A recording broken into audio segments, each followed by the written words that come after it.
It started during my first week working the night shift at Cedar Grove Hospital. I was fresh out of nursing school, eager to prove myself, even if it meant taking the 11 p.m. to 7 a.m. slot that nobody wanted. The pay was better, and I needed the money to cover my student loans. That's what I told myself, anyway. The truth was simpler. I'd always been fascinated by what happens in hospitals after dark. The hospital hallways were different at night. The fluorescent lights hummed with an eerie persistence, and the squeaking of my shoes echoed against the sterile walls. Most patients were asleep, and the few staff members on duty were scattered throughout the building. You could walk entire corridors without seeing another soul. Just the beeping of monitors and the occasional moan of pain to keep you company. It was during my third shift that I first noticed him, an elderly man in a wheelchair, sitting motionless at the end of the east corridor. He wasn't in a patient room but rather positioned in the hallway, facing the wall. His hospital gown hung loosely on his frail frame, and his white hair was neatly combed back. At first, I thought another nurse had left him there momentarily, but as minutes passed and no one returned for him, I grew concerned. I checked the charts at the nurse's station, flipping through each patient record on the floor. There was no record of a patient matching his description on my floor. In fact, there were no elderly male patients in wheelchairs on any floor that night according to the system. "Excuse me, sir?" I called out as I approached him, my voice sounding too loud in the silent hallway. "Do you need help getting back to your room?" When I reached the spot where he had been, the wheelchair remained empty and still. The seat was cold to the touch, as if no one had been sitting there at all. I looked up and down the corridor, but there was nowhere he could have gone so quickly, especially not without making a sound. The wheelchair was an older model, not one of the newer ones our hospital used. The right wheel had a small red thread caught in its spokes. I wheeled it back to the storage closet, trying to ignore the prickling sensation on the back of my neck. The storage closet was locked when I arrived. The wheelchair didn't belong there. The next morning, I mentioned it to Gloria, the charge nurse who'd been working at Cedar Grove for 20 years. Her face paled as I described the man and the abandoned wheelchair. "Which corridor did you see him in?" she asked, her voice unnaturally tight. "East corridor, near the old operating rooms," I replied. Gloria's hands trembled slightly as she organized medication charts. "Stay away from the east corridor after midnight," she whispered, refusing to elaborate. "Especially on full moon nights." "Why? Who is he?" I pressed. She just shook her head. "Some things, it's better not to know. Just stay away from there, Sarah. Promise me." But curiosity got the better of me. The next night, I purposely made rounds near the east corridor around 1 a.m., telling myself I was being ridiculous. Hospitals were full of strange occurrences that had perfectly logical explanations. The old man was probably just a confused patient who had wandered from another floor. The east corridor was colder than the rest of the hospital. My breath fogged in front of me as I walked, checking each room. The old operating rooms at the end had been decommissioned years ago, I'd been told, after a new surgical wing was built. The old man was there again, this time positioned directly in the center of the hallway, facing me as if he'd been waiting. His wheelchair didn't move an inch, not even the slight wobble you'd expect from someone breathing. This time he was staring directly at me, his eyes hollow, sunken into his weathered face. He smiled, revealing teeth too perfect, too white for a man his age. "Sir, you shouldn't be here," I managed to say, my voice barely audible. "Let me help you back to your room." As I took a step toward him, the lights flickered, 1, 2, 3 times, and in that split second of darkness, he vanished again. The wheelchair remained, but this time, the seat was warm. I researched the hospital's history the next day. Cedar Grove had been built in the 1940s, initially as a tuberculosis sanatorium. The East Wing, where I'd seen the old man, was the oldest part of the building. In 1965, there had been a fire in one of the operating rooms. 3 people had died, including a patient named Walter Simmons, who had been scheduled for an experimental procedure. Night after night, he appeared, always closer to the nurse's station where I worked. His wheelchair never made a sound as he moved, not the usual squeak of wheels against the polished floor. Sometimes I'd feel a cold presence behind me, turn around, and find him there, those empty eyes watching. Once, I swore I saw something moving beneath the skin of his face, as if his features were a mask for something else. I asked the day staff if they'd seen him. None had. I searched hospital records for former patients matching his description. Nothing about Walter Simmons matched the old man I was seeing. Other night nurses noticed my distraction. "First-year jitters," they said knowingly. "You'll get used to the night shift." But it wasn't the shift that was wearing me down. It was the constant feeling of being watched, followed. I started dreading going to work. Dark circles formed under my eyes from lack of sleep. I jumped at the slightest noise. One night, exhausted and on edge, I fell asleep during my break in the small staff room near the east corridor. I dreamed of the old man wheeling himself slowly toward me, his body twitching unnaturally as he moved. He leaned in close, his breath smelling of smoke and something medicinal. "I've been waiting for someone to replace me," he whispered in my ear, his voice like sandpaper. "Someone like you. Young. Full of life. It's been so long since I felt warm." I jolted awake to find wheelchair tracks on the floor leading to my chair, thin, wet lines that glistened in the dim light. When I touched one, my finger came away red. Not blood, rust mixed with water, as if the wheelchair had been submerged for years. That was my last night at Cedar Grove. I quit the next morning, hands shaking as I wrote my resignation. The hospital director, Dr. Matthews, tried to convince me to stay, offering a day shift instead. "Night shifts aren't for everyone," she said sympathetically. "But you have real potential, Sarah. We hate to lose good nurses." But as she spoke, I noticed a photograph on her wall, a staff picture from 1983. In the back row stood a young orderly with my face, wearing my smile. The name tag read Sarah Andrews. My mother's maiden name. "Who is that?" I asked, pointing to the photograph with a trembling finger. Dr. Matthews glanced at it and frowned. "That's odd. I don't remember anyone standing in the back row when this was taken." I never returned to Cedar Grove, but sometimes, in the darkest hours of night, I hear the soft squeak of wheelchair wheels outside my bedroom door. And occasionally, when I catch my reflection in the mirror, I see him standing behind me, smiling with those perfect teeth, his hand reaching slowly for my shoulder. Before we get into the next story, if you're enjoying these terrifying tales, please make sure to subscribe to our channel and press the bell icon for more spine-chilling stories. We need your support. Please share these stories with your friends and family. Thanks for helping us grow.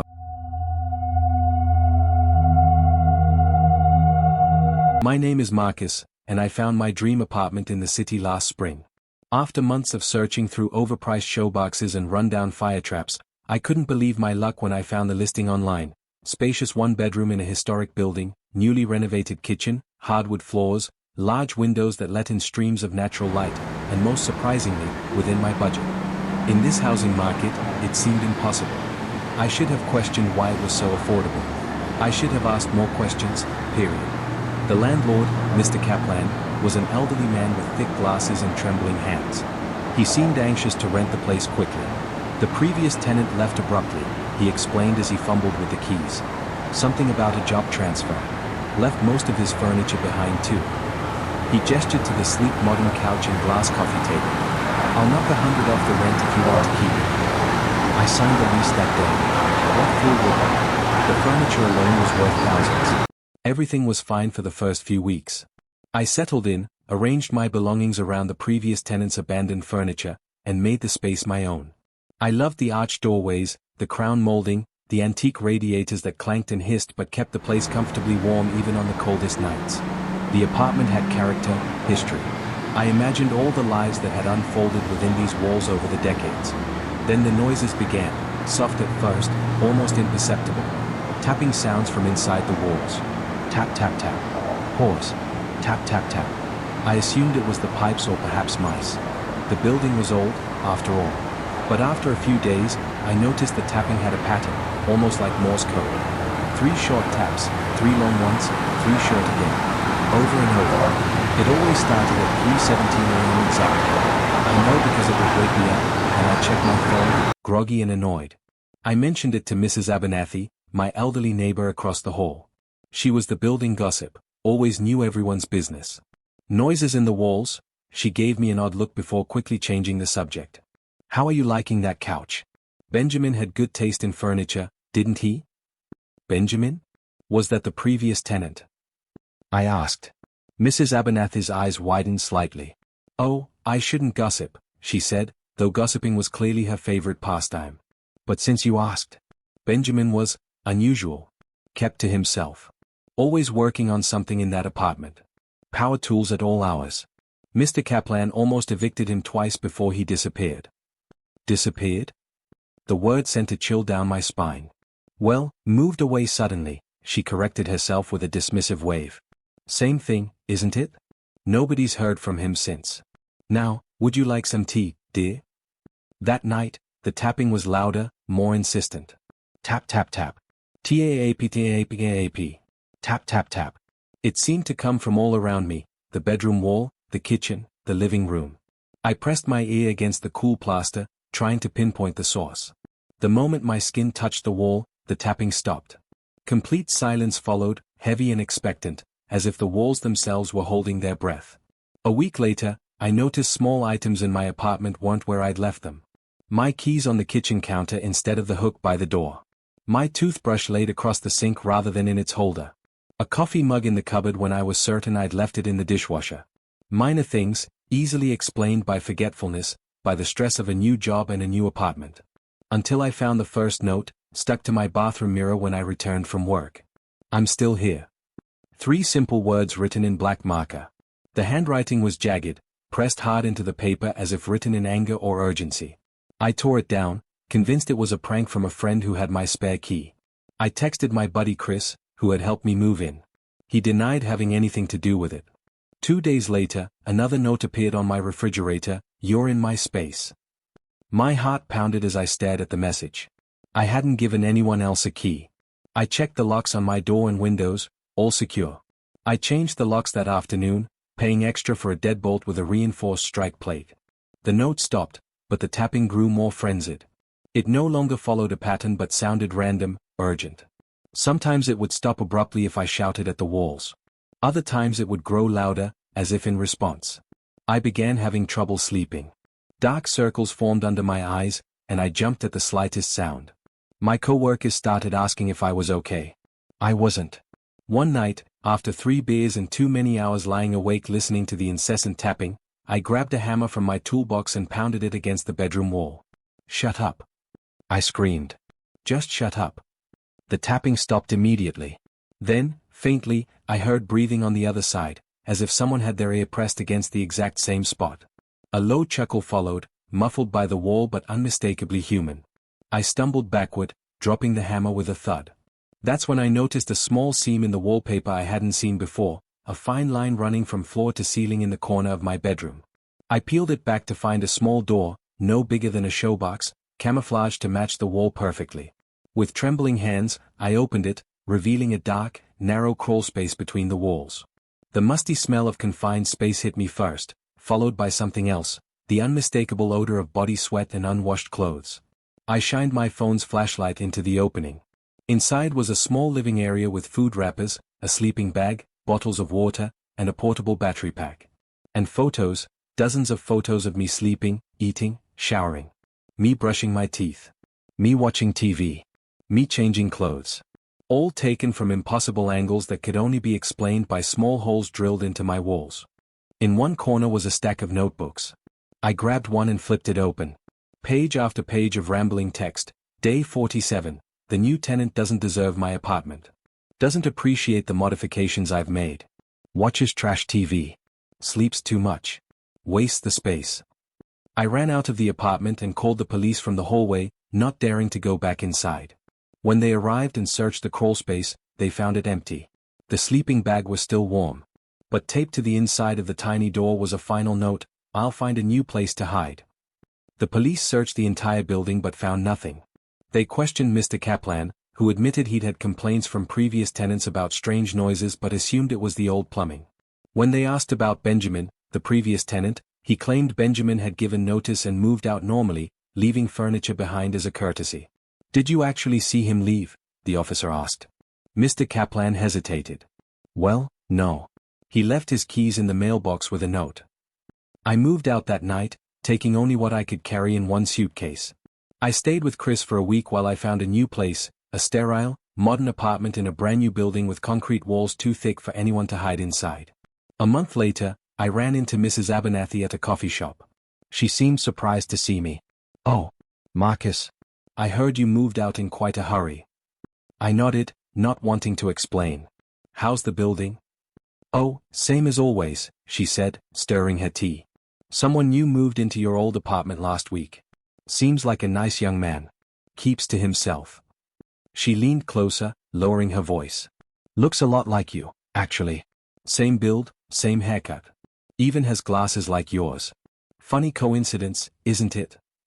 As she spoke, I noticed she was wearing a familiar bracelet, a simple leather band I'd lost during my first week in the apartment. That's a nice bracelet, I said, my mouth suddenly dry. Mrs. Abernathy touched it fondly. Oh, this old thing? Benjamin made it for me. Such a clever boy. Always working on little projects in those walls. She smiled, revealing teeth too white, too perfect for a woman her age. He's quite fond of you, you know. Says you left too soon. I never went back to that neighborhood again. But sometimes, late at night in my new apartment with its solid concrete walls, I wake to the sound of faint tapping. And when I press my ear against the cool surface, I hear breathing on the other side.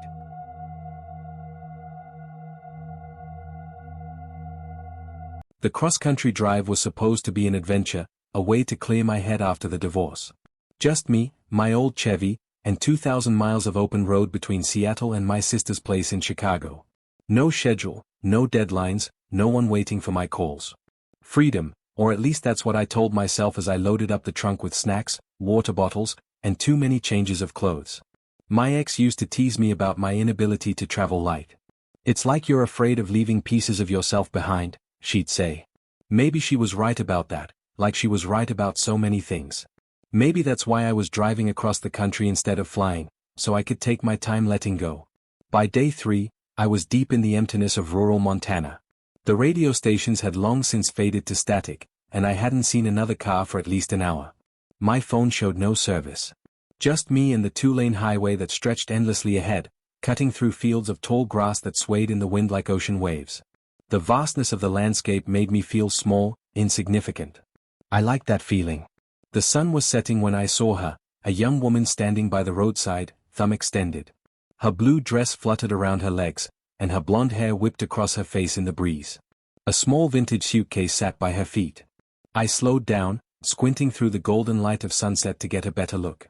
I normally wouldn't pick up hitchhikers. My father had drilled that lesson into me from an early age. People who need rides on deserted highways aren't the kind of people you want in your car, he'd say. But something about being alone in the middle of nowhere, about seeing another human being when I'd begun to wonder if I was the last person left on Earth, made me reconsider. Besides, she was small, couldn't have been more than 25. What harm could she do? I pulled over, gravel crunching beneath my tires. She didn't move right away, just stood there watching as I rolled down the passenger window. Where you headed? I asked. East, she said simply, her voice soft with a slight accent I couldn't place. As far as you're going. I nodded and unlocked the door. Throw your bag in the back. She placed her suitcase carefully on the back seat before sliding into the passenger seat beside me. She smelled of rain and wildflowers, though the sky had been clear for days. Her skin was pale, almost translucent in the fading light, with a constellation of freckles across her nose and cheeks. Up close, she looked younger than I'd initially thought, maybe early 20s. We drove in comfortable silence for a while. The girl stared out the window, her expression unreadable as she watched the landscape slip by. When I asked her name, she said it was Emma. What brings you out here, Emma? I asked, trying to make conversation. The silence was starting to feel oppressive. I'm trying to get home, she replied, still gazing out the window. Been trying for a long time. Where's home? Chicago.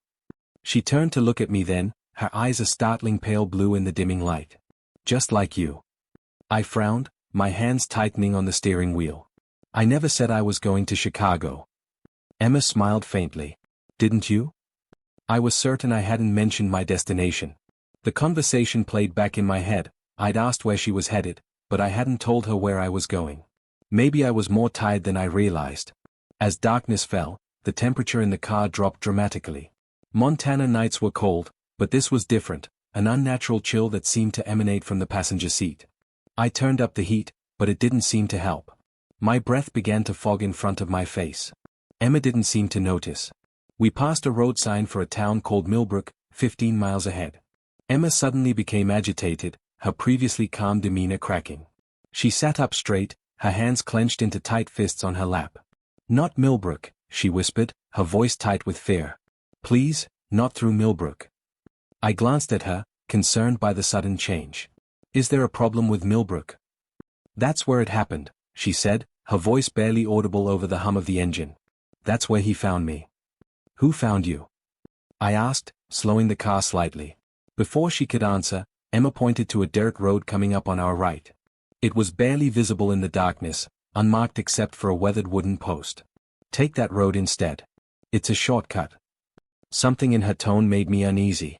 The dirt road looked isolated, disappearing into dense forest. Every instinct told me to stay on the main highway. But the highway was dark and lonely too, and Emma seemed genuinely frightened of Millbrook. Are you sure it's a shortcut? I asked. It's not on my GPS.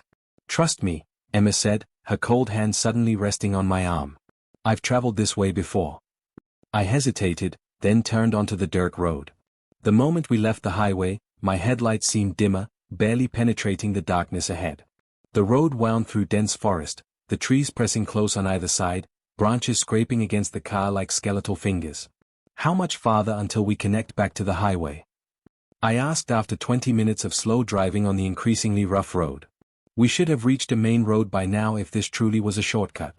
Just a little further, Emma assured me, though she sounded less certain. As we rounded a bend, my headlights illuminated a rusted, bullet-riddled road sign half hidden in the vegetation, Millbrook 5 miles. I thought this road avoided Millbrook, I said sharply, a surge of unease washing over me. Emma's face had gone completely blank. All roads lead to Millbrook eventually. For me, anyway. I think we should turn around, I said firmly, braking slowly. This doesn't feel right. Emma placed her ice-cold hand on mine where it rested on the gearshift. Her skin was like frozen marble against my warm flesh. Just a little further, she urged, her voice hollow now, almost mechanical. He's waiting at the main road. Who's waiting? I demanded, pulling my hand away from her glacial touch. What are you talking about? Who is he? Emma turned to look at me then, and in the green glow of the dashboard lights, her face had changed. Her eyes were sunken, dark hollows in her skull. Her skin was gray and mottled, stretched too tight over sharp cheekbones. Her lips were blue, her hair limp and dull. The man who killed me, she said matter-of-factly, as if commenting on the weather. He still drives these roads, looking for girls like me. Like you. I slammed on the brakes so hard the car fishtailed on the dirt road. When I turned to the passenger seat, Emma was gone. Only her small vintage suitcase remained, looking oddly pristine against the worn fabric of the seat. My hands shaking, I reached for the suitcase. It was heavier than it looked, made of real leather that had been well maintained. The brass hardware gleamed in the dim light of the car's interior. The tag read simply EC in elegant script. I flipped the latches open, half expecting something to jump out at me. Inside was nearly empty except for a folded newspaper clipping and a faded photograph. The clipping was from the Millbrook Gazette, dated September 17, 1973. Local waitress still missing, Emma Corlett, 23, disappeared while hitchhiking near Millbrook, Montana, last month. Her family continues to search. Local authorities suspect foul play. The article included a photo, the same woman who had been sitting beside me moments ago, standing in front of a diner in a blue dress, smiling at the camera. Below the article, in what appeared to be a later edition from a different newspaper, was a smaller headline: Body found on Forest Road, remains of missing waitress discovered by hunters. Police seeking blue pickup truck seen in area. My blood turned to ice. I dropped the newspaper clipping and grabbed the photograph beneath it. It showed Emma again, this time with a man. They were standing in front of a blue pickup truck, his arm around her shoulders. The man's face had been scratched out with something sharp. I made a frantic U-turn, tires spinning in the dirt, and sped back toward the highway, not slowing until I reached the main road. I flew past the sign for Millbrook without a second glance, pushing my old Chevy to speeds it hadn't reached in years. When I finally reached the next town with a motel, it was past midnight. As I pulled into a gas station to fill up before finding a room, my headlights illuminated a blue pickup truck parked in the shadows near the air pump. It was an older model, from the 70s or early 80s, with Montana plates. An older man stood beside it, filling his tires. As I watched in my rearview mirror, he straightened up and looked directly at me. Even from a distance, I could see his eyes reflecting the light like an animal's. He smiled and nodded at me before slowly climbing into his truck. I stayed in that motel for 2 days, told myself I was just tired, that I'd imagined the whole thing. I left Emma's suitcase in a dumpster behind the motel and tried to forget.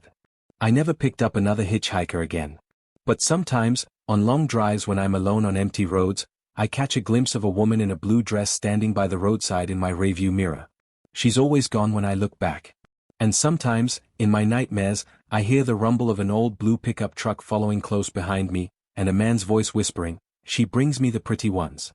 She always brings them to me in the end, sat by her feet." I normally wouldn't pick up hitchhikers, but something about being alone in the middle of nowhere made me reconsider. I pulled over. "Where you headed?" I asked as she slid into the passenger seat. "East," she said simply. Her voice had a slight accent I couldn't place. "As far as you're going." She smelled of rain and wildflowers, though the sky had been clear for days. Her skin was pale, almost translucent in the fading light. We drove in comfortable silence for a while. The girl stared out the window, her expression unreadable. When I asked her name, she said it was Emma. "What brings you out here, Emma?" I asked, trying to make conversation. "I'm trying to get home," she replied. "Been trying for a long time." As darkness fell, the temperature in the car dropped dramatically. I turned up the heat, but it didn't seem to help. My breath began to fog in front of my face. Emma didn't seem to notice. We passed a road sign for a town called Millbrook, 15 miles ahead. Emma suddenly became agitated. "Not Millbrook," she whispered. "Please, not through Millbrook." I glanced at her, concerned. "Is there a problem with Millbrook?" "That's where it happened," she said, her voice barely audible over the hum of the engine. "That's where he found me." Before I could ask what she meant, Emma pointed to a dirt road coming up on our right. "Take that road instead. It's a shortcut." Something in her tone made me uneasy, but the highway was dark and lonely. Maybe a detour through more populated areas would be safer. I turned onto the dirt road. It wound through dense forest, the trees pressing close on either side. My headlights barely penetrated the darkness ahead. After 20 minutes, I realized we should have reached a main road by now. "I think we should turn around," I said. "This doesn't feel right."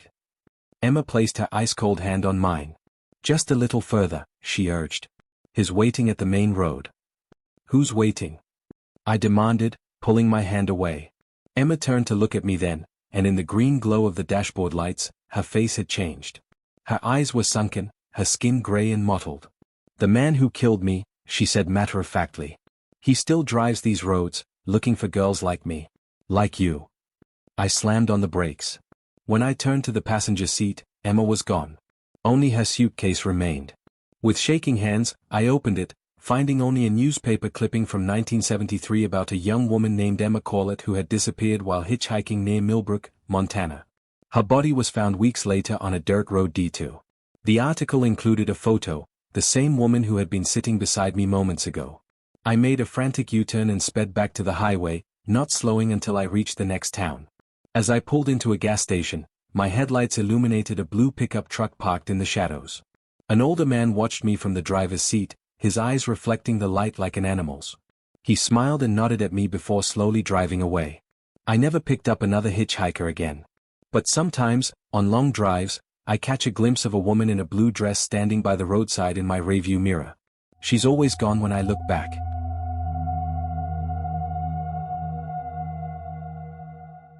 The friend request came during a low point in my life. I'd moved to a new city for work, didn't know anyone, and spent most evenings scrolling through social media, watching other people live their lives. Tyler seemed normal enough, his profile showed a man around my age with common interests. We had no mutual friends, but his message mentioned he'd seen me comment in a local community group. He was new to the city too and looking to connect. Our conversation started casually, recommendations for restaurants, complaints about the public transportation, typical small talk. He was easy to chat with, always online when I needed someone to talk to, always empathetic to my struggles. After a few weeks, I suggested meeting up for coffee. Tyler always had an excuse, a work emergency, a family visit, a sudden illness. But our online friendship deepened. He knew everything about me, my childhood memories, my fears, my daily routine. I started noticing small coincidences. Tyler would recommend a coffee shop I just visited that morning. He'd ask how the new Thai place was before I told him I'd gone there. When I mentioned these coincidences, he'd have reasonable explanations, he'd seen my location tag, or I'd mentioned it earlier and forgotten. One night, after a difficult day at work, I vented to Tyler about my boss. The next morning, there was a small gift at my door, my favorite chocolate bar with a note that said "Hang in there." No signature, No explanation of how it got there.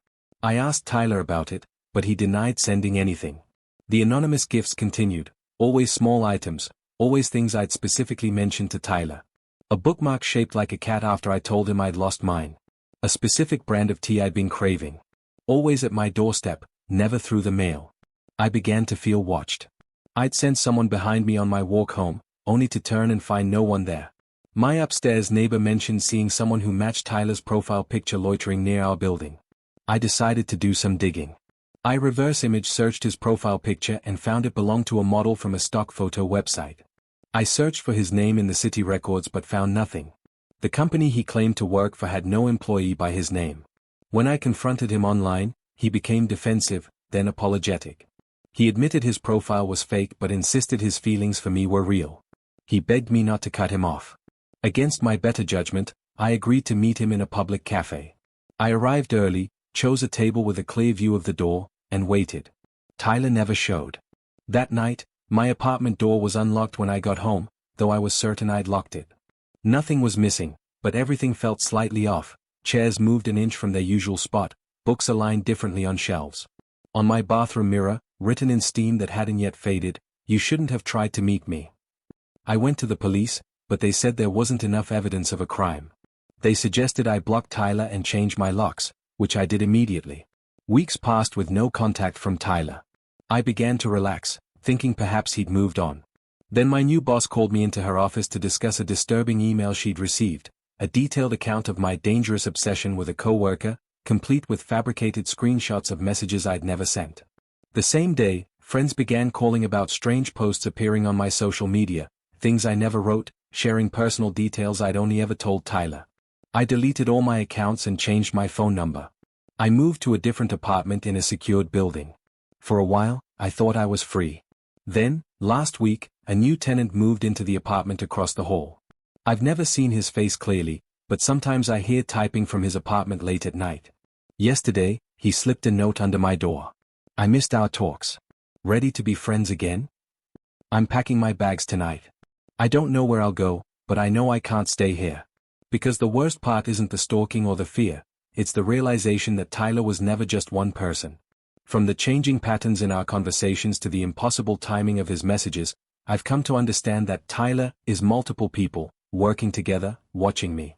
And I have no idea why they chose me or when they'll stop.